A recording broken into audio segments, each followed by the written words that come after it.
obrazy namalowali syryjscy uchodźcy w Jordanii.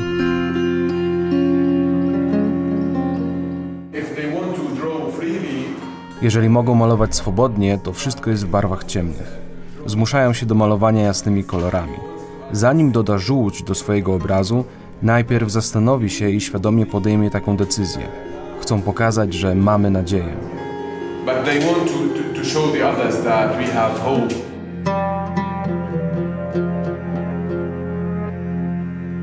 Uchodźcy malują na płótnie ze starych namiotów z obozu Zatari.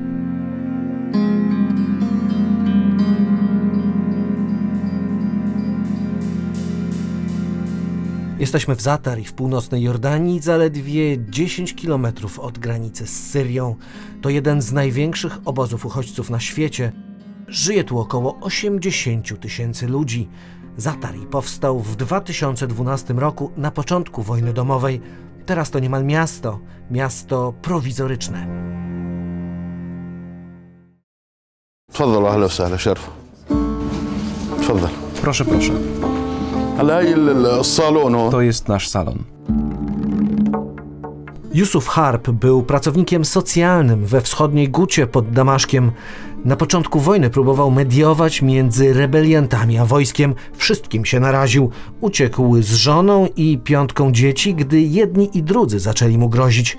W Zatari zaczynał od zera. Teraz jest nieformalnym liderem uchodźców z Guty. Ojczyzna jest droga, ale nie mogę do niej wrócić. Tutaj zaczynaliśmy od namiotu. Teraz żyjemy jak w mieście, choć brakuje wody, a szkoły są słabe. Jordania jest biednym krajem, a i tak pomaga jak może. Jednak Jordańczycy chcą, żeby to miejsce kiedyś znikło. Dlatego wszystko jest tymczasowe.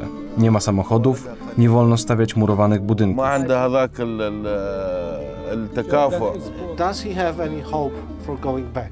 Czy masz nadzieję na powrót? Nie. Tam wszystko jest zniszczone.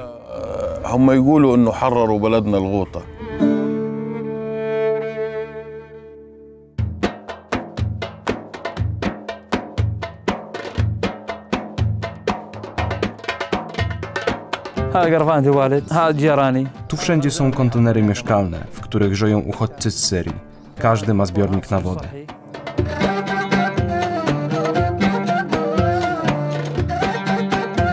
To Muhammad Shnayan, który od 4 lat żyje tutaj z żoną, matką i 4 dzieci.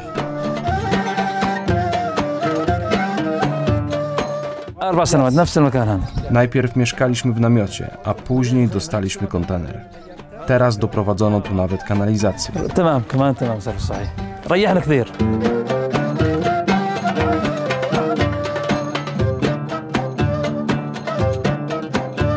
Wytypowaliśmy rodziny na podstawie bazy z UNHCR-u, które mieszkają w najgorszych warunkach w obozie w Zatari i dostarczyły im materiały budowlane. Niektóre rodziny mieszkają w półkontenerach, półnamiotach. Często to są po prostu prezentowe płachty, które chronią ich od różnych warunków atmosferycznych. Są to pomieszczenia bez światła, bo tutaj światło jest dostępne dopiero od 5 po południu. Generalnie w bardzo małym wymiarze chronią od deszczu, od zimna, od upału, od wody.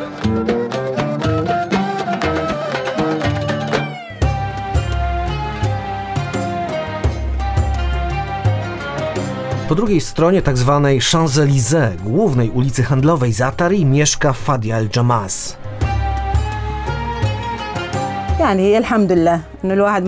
Dzięki Bogu żyjemy. Brakuje wszystkiego. Wojna zabrała nam wszystko. Ani my, ani nasze dzieci nie mamy przyszłości. To trudne życie. Przydałoby się więcej wody czy prądu, ale żyjemy. Może nie mamy nadziei na nic lepszego, ale przynajmniej żyjemy. Dzięki Bogu. Alhamdulillah Rabbil Alamin.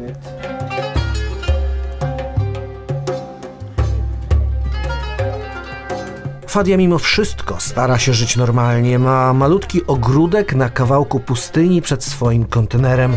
To jej mała Syria. Pogoda ducha Fadii jest po prostu zaraźliwa.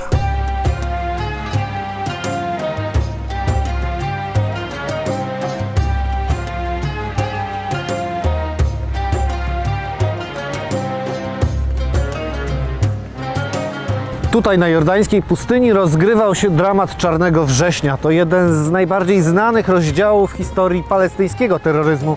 Teraz istnieją obawy, że syryjscy uchodźcy pójdą tą samą drogą, jednak nie wszyscy poddają się brakowi nadziei i zwątpieniu.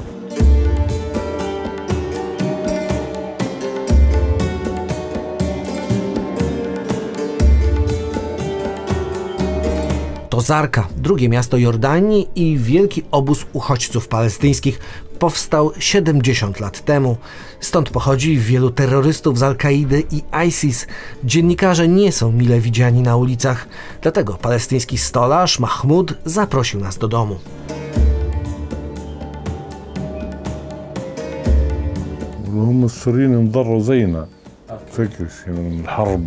Syryjczycy i Palestyńczycy mają takie samo doświadczenie wojny i ucieczki. Syryjczycy równie ciężko pracują jak my. Jakoś sobie radzą, ale nie są lubiani. Zabierają pracę i wodę. Do tego oni mają swój kraj, mają do czego wracać. My nie mamy. Oni nie pójdą drogą walki, terroryzmu. Nie będzie syryjskiego Czarnego Września, bo nie mają broni, organizacji ani przywódców. Są rozproszeni. Kilku mieszka tutaj nawet w obozie, ale lepiej, jeżeli stąd wyjadą. To sprawa gospodarki.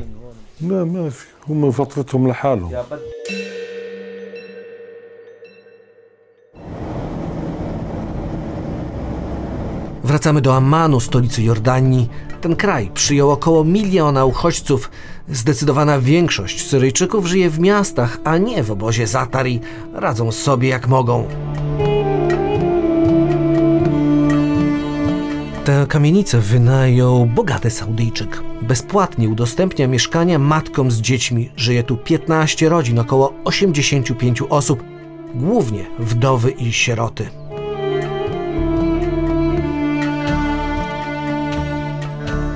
W swoim domu przyjmuje mnie Seham. Jej brat z żoną spłonęli podczas bombardowania. Kobieta przygarnęła sieroty. Ma też 4 własnych dzieci i męża w śpiączce. Z domu wynieśli tylko życie, uciekali nawet bez butów. Wszystko, co teraz mają, podarowali im dobrzy ludzie, jak nazywa ich Sehma. Na życie mają równowartość 50 zł miesięcznie na osobę z ONZ od UNHCR. Modlimy się, żeby wrócić do Syrii.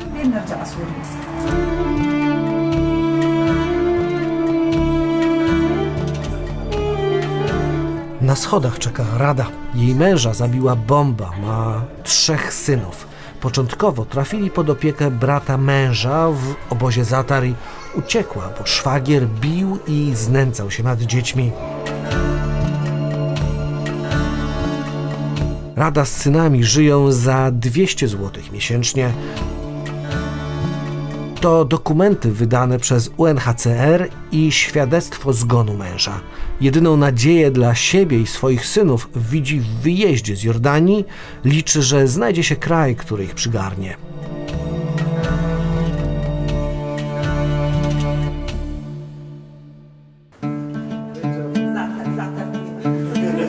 To jest tymianek. W tym ośrodku pomoc otrzymują uchodźcy i ubodzy Jordańczycy. Kobiety zbierają zioła, które później suszą i sprzedają. Jordania jest biednym, niespełna 10-milionowym królestwem. Prawo wymaga, aby 1/3 wartości pomocy zagranicznej trafiała do potrzebujących obywateli tego kraju.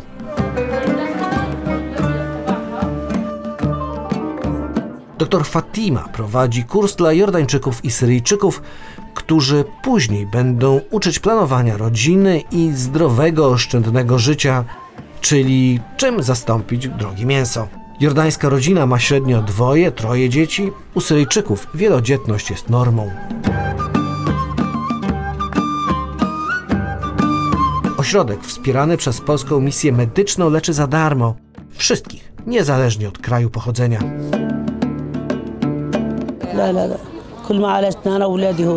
Poza ośrodkiem nie byłoby mnie stać na lekarza. Poza tym radzimy sobie i chcemy zostać w Jordanii. Mąż ma pracę. Mam nadzieję, że moje dzieci zdobędą tu edukację, też znajdą pracę i będą miały przyszłość.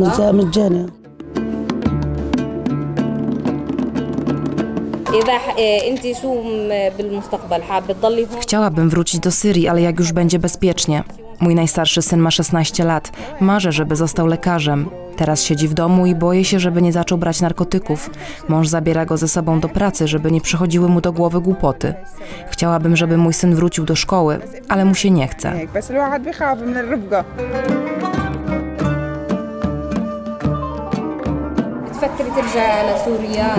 Czy chcesz wrócić do Syrii? Nie, tam jest zbyt niebezpiecznie. Mieszkam tutaj niedaleko i dlatego korzystam z tego ośrodka. Gdyby nie to miejsce, nie byłoby mnie stać na lekarza. Poza tym staramy się zapewnić jak najlepszą przyszłość dzieciom, dać im możliwie najlepszą edukację, żeby stąd wyjechać. Z pomocą UNHCR staramy się o przesiedlenie do Szwecji.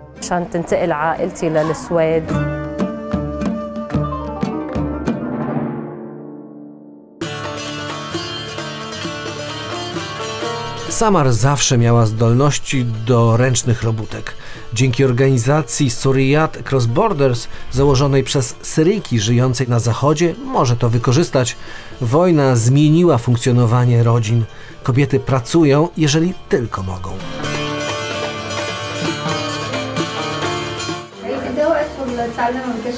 To nie jest łatwe i miesiąc zajęło opanowanie maszyn. Teraz mam co robić i mogę pomóc w utrzymaniu rodziny.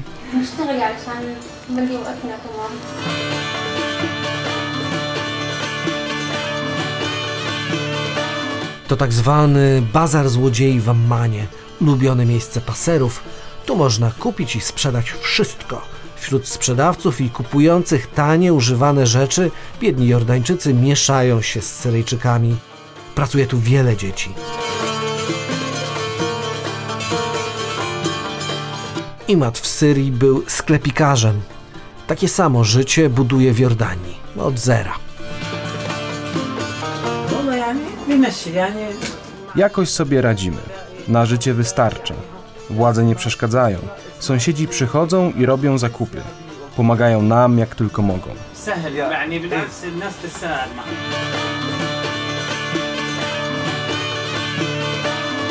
Warsztaty samochodowe, stacje benzynowe to miejsce pracy wielu uchodźców. Na jednej pracuje Abu Muhammad.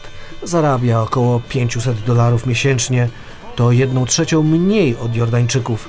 Abu Muhammad marzy o domu, o Syrii, ale przyszłość chciałby zbudować w Wielkiej Brytanii.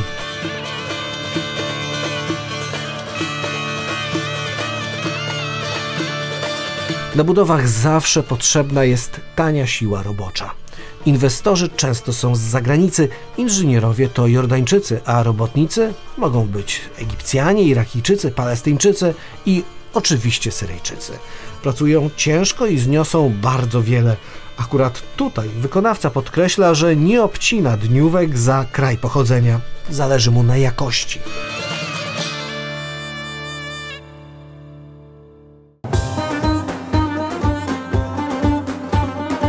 Biedna Jordania dała schronienie milionowi Syryjczyków. Wszyscy tęsknią za domem, bez nadziei na powrót.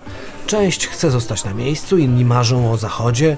Boją się, że kiedyś Jordańczycy ich po prostu stąd wyrzucą. Tymczasem radzą sobie jak mogą. Pracują, żeby nadać swojemu życiu jasne barwy.